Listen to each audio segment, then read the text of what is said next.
عبدالرزاق ایگاموف блогери тоҷик дар хабарномаи худ ёдовар шудааст ки 7 июл тӯи арӯсиаш барпо хоҳад гашт.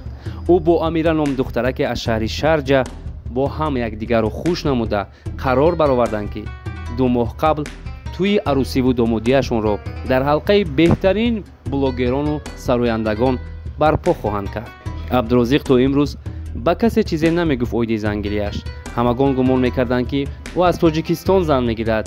нафари дигар ёдовар мешуд ки ӯ арӯси амрикоӣ дорад. баъдан маълум гардида буд ки гӯё ки аз ҳиндустон зан меовардааст. инак муайян гардид ки ӯ бо Амира зодаи шаҳри Дубай ҳамхона мешавад. мо ба عبدالرزاق бахти сафед, хонаи обод орзумандем ва дар корҳои минбаъдаш низ бурдбориҳо таманно дорем. عبدالرزاق то имрӯз тавонист ки номи тоҷик буданро дар арсаи ҷаҳон шинохта гардонад. бо беҳтарин ситораҳои маҳбубу машҳури дунё ошност ва инак қарор баровард ки тӯяш баргузор хоҳад гашт.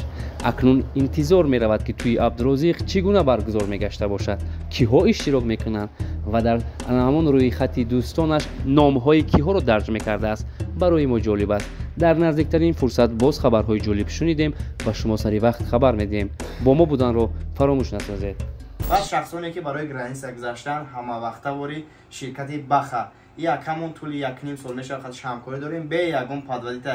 агар кадоме ки шикоят дора оиди ҳамин ширкат дар рақамҳои ватсапи мо муроҷиат кунад пулша вастанавид мекунем. ин ҳамҷа рақамҳои ширкати Баха бидунем бе ягон камбудӣ граница меравад, ҳар рӯза сафар дорад.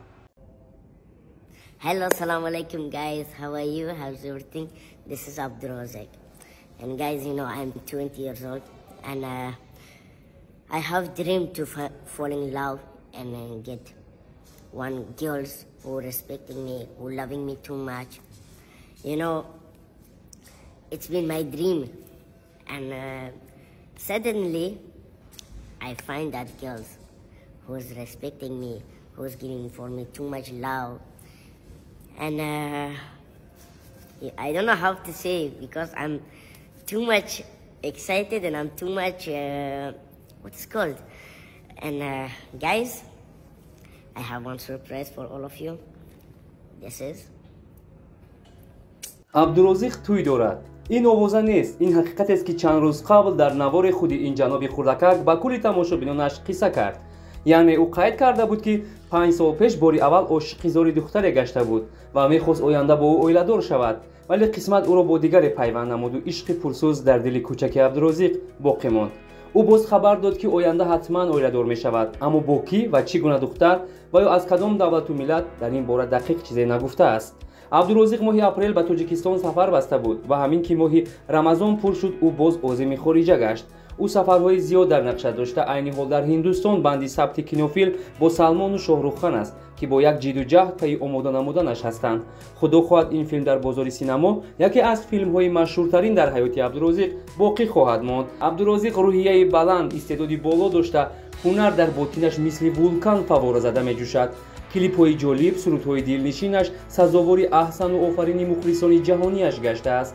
عبدالرزاق аз зумраи беҳтарин ва арзандатарин чеҳраи олами шоу бизнес маҳсуб ёфта, аллакай дар тамоми дунё маҳбубияти беназиро соҳиб гаштааст ва ҳамчун як тоҷикбачаи номдор ӯро эътироф карданд. мо ба ин писарбачаи машҳуру овозадор барору комёбӣ таманно намуда орзуманди онем ки шӯҳраташ боз ҳам дар парвоз гардад.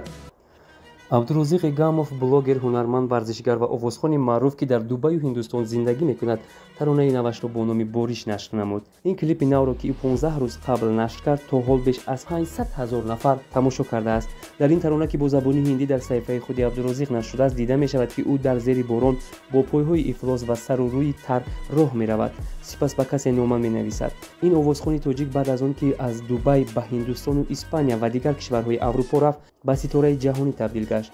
тарафдорони зиёде пайдо намуд. ӯ ҳатто бо ситораҳои Болливуд дар филми шоуҳо нақш меофарад. ин дуюмин суруди ҳиндии عبدالرزاق аст. таронаи якуми ӯ Чотабайҷан унвон дошта, аз ҳиндӣ ҳамчун Додарҷон тарҷима мешавад. عبدالرزاق ин сурудро дар пайравӣ бо оҳангҳои хоси филмҳои ишқии ҳиндӣ сурудааст. замоне дар Тоҷикистон ва собиқ Иттиҳоди Шӯравӣ хеле шӯҳратёр буданд. ёдрас мешавем ки عبدالرزاق ҳамчун овозхон ва блогери ҷавони тоҷик зодаи Панҷакенти Бостонӣ аст. 20 сола аст ва 1 метр қад дорад. عبدالرزاقро ҳамчун ҳунарманд, блогери шинохтаи тоҷик Барон аз Панҷакен ба Душанбе оварда буд. аввалҳо муносибати عبدالرزاق бо Барон хеле гарму самимона буд ва ҳамдигарро бародар мехонданд. ولی بعد اون که عبدالرزاق به شو بیزنس جهانی راه یافت به شهر دبی رفت و نشون ماجرا سر زده از هم جدا شدند. اینا قریب 2 سال باز عبدالرزاق گاه در دبی و گاه در هندوستان کار زندگی میکند و ترانه‌های نوش نیز در خارج ثبت نموده است. با عبدالرزاق با پیشروی‌های نظرش رو آرزومندیم.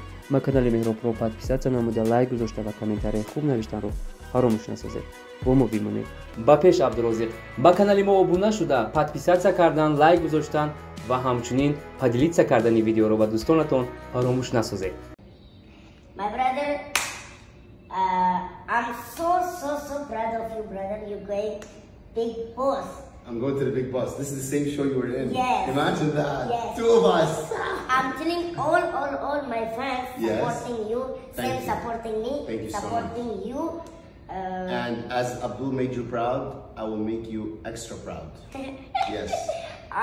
I'm sure all my fans loving you so much, bro. Same how loving me. You are the best, bro. You are rock star. I'm just gonna try my best to stay as much as I can on the show because I feel like I have a mission, and this mission is to see a smile on your face and make you proud. We got this. We're gonna do it. Yes. And we're gonna do it big. Yes. Love you guys.